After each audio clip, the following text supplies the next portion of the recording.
আসসালামু আলাইকুম। সকাল ৯টা বেজে ৩০ মিনিট। আজ বুধবার। বাংলাদেশ বেতার কক্সবাজার স্থানীয় খবরে স্বাগত জানাচ্ছি রোজনা আক্তার রুজির।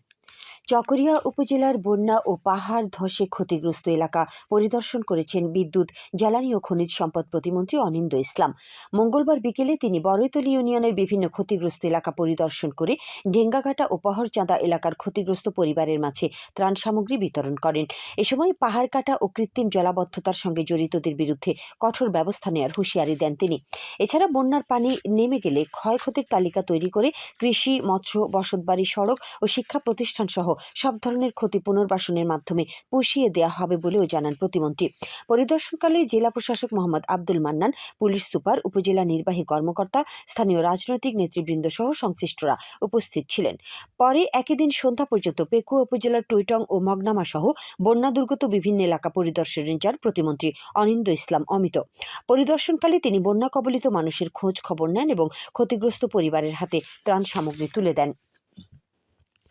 কক্সবাজারে বন্যা ও পাহাড়ি ঢলে ক্ষতিগ্রস্তদের মাঝে উদ্ধার ও ত্রাণ তৎপরতা অব্যাহত রাখা হয়েছে। জেলার বিভিন্ন দুর্গত এলাকায় সরকারি ও বেসরকারিভাবে জরুরি ত্রাণ সামগ্রী, বিশুদ্ধ পানি ও চিকিৎসা সেবা বিতরণ করা হচ্ছে।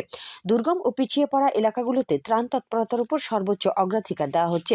এর অংশ হিসেবে মহেশখালীতে টানা অতিবৃষ্টিতে ক্ষতিগ্রস্ত পরিবারের মাঝে প্রধানমন্ত্রীর মানবিক সহায়তার বিশেষ ভিজিএফের চাল বিতরণ করা হয়েছে।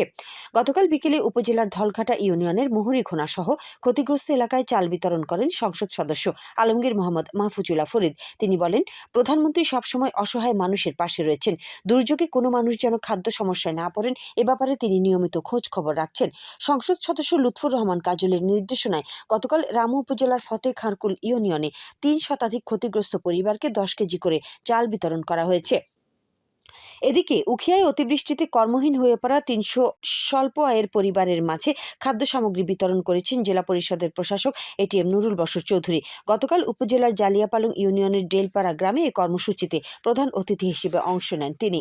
অপরদিকে মাতামুহুরী উপজেলার পূর্ব বড়ভাওলা, পশ্চিম বড়ভাওলা ও ঢেমুশিয়া ইউনিয়নের ২,১০০ বন্যা দুর্গত পরিবারের মাঝে ১০ কেজি করে সরকারি বরাদ্দের চাল বিতরণ করা হয়েছে। গতকাল পৃথক সময়ে স্ব ইউনিয়ন পরিষদের চেয়ারম্যান এসব চাল বিতরণ করেন। অন্যদিকে পেকুয়া উপজেলার বন্যা কবলিত এলাকার অসহায় ও প্রতিবন্ধী মানুষের মাঝে জরুরি আর্থিক সহায়তা প্রদান করেছে বাংলাদেশ জাতীয় সমাজ কল্যাণ পরিষদ। মঙ্গলবার উত্তর মেহেরনামা সরকারি প্রাথমিক বিদ্যালয় প্রাঙ্গণে প্রধান অতিথি হিসেবে উপকারভোগীদের হাতে এসব সহায়তা তুলে দেন জেলা সমাজসেবা কার্যালয়ের উপপরিচালক মোহাম্মদ শাহিন নেওয়াজ। কুতুবদিয়ায় দক্ষিণ ধুরুং ইউনিয়ন পরিষদের উদ্যোগে বন্যায় পানিবন্দী অসহায় ১৫০ পরিবারের মাঝে চাল বিতরণ করেছেন লেমশিখালী ইউনিয়ন পরিষদের চেয়ারম্যান আক্তার হুসাইন। পরিবেশ সংরক্ষণ ও জলবায়ু পরিবর্তনের প্রভাব মোকাবিলায় দেশব্যাপী সবুজায়নের বার্তা নিয়ে বৃক্ষরোপণ কর্মসূচি চলছে। সরকারের দেশব্যাপী কোটি কোটি গাছের চারা রোপণের বিশাল পরিকল্পনার অংশ হিসেবে প্রাথমিক শিক্ষা অধিদপ্তর দেশের প্রতিটি সরকারি প্রাথমিক বিদ্যালয়ের আঙিনায় একাধিক গাছের চারা রোপণের নির্দেশনা দিয়েছে। গতকাল রামু উপজেলার ঈদগড় সরকারি প্রাথমিক বিদ্যালয়ে বৃক্ষরোপণ কর্মসূচি পালিত হয়েছে। এ সময় বিভিন্ন প্রজাতির ফলজ, বনজ ও ঔষধি গাছের চারা রোপণ করা হয়। মহেশখালীতে টানা অতিবৃষ্টি ও দুর্যোগ পরবর্তী সময়ে উপজেলার প্রাথমিক বিদ্যালয়সমূহে শিক্ষা কার্যক্রম ও স্বাস্থ্যসেবা স্বাভাবিক রাখতে নির্দেশনা দিয়েছেন উপজেলা নির্বাহী কর্মকর্তা ইমরান মাহমুদ ডালিম। তিনি গতকাল বিকেলে উপজেলার কয়েকটি সরকারি প্রাথমিক বিদ্যালয় পরিদর্শনকালে এই নির্দেশনা দেন। পরিদর্শনকালে তিনি শিক্ষা প্রতিষ্ঠানের পাঠদান কার্যক্রম, শিক্ষার্থীদের উপস্থিতি, অবকাঠামোর অবস্থা, পরিচ্ছন্নতা এবং দুর্যোগ পরবর্তী পরিস্থিতি পর্যালোচনা করেন।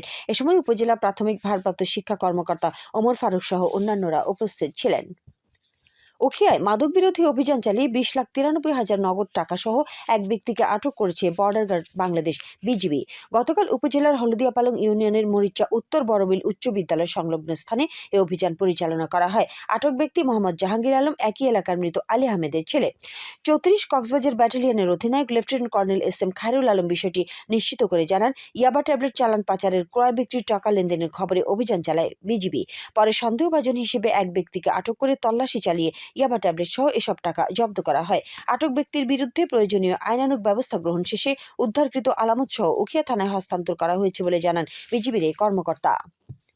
খেলার খবর বিশ্বকাপ ফুটবল। ডালাসে বিশ্বকাপের প্রথম সেমিফাইনালে স্প্যানিশদের কাছে পাত্তাই পেল না তারকায় ঠাসা ফরাসিরা। গতরাত একটাই ম্যাচে ফ্রান্সকে 2-0 গোলে হারিয়ে ফাইনাল নিশ্চিত করেছে স্পেন। পেনাল্টি থেকে মিকেল ওয়ারজাবালের পর পেদ্রো পোরোর গোলে ফ্রান্সকে 2-0 ব্যবধানে হারিয়ে ফাইনালে উঠল স্পেন। আগামী রবিবার রাতে নিউ জার্সিতে শ্রেষ্ঠত্বের মঞ্চে আর্জেন্টিনা অথবা ইংল্যান্ডের মুখোমুখি হবে 2010 সালের বিশ্বকাপ চ্যাম্পিয়ন স্পেন।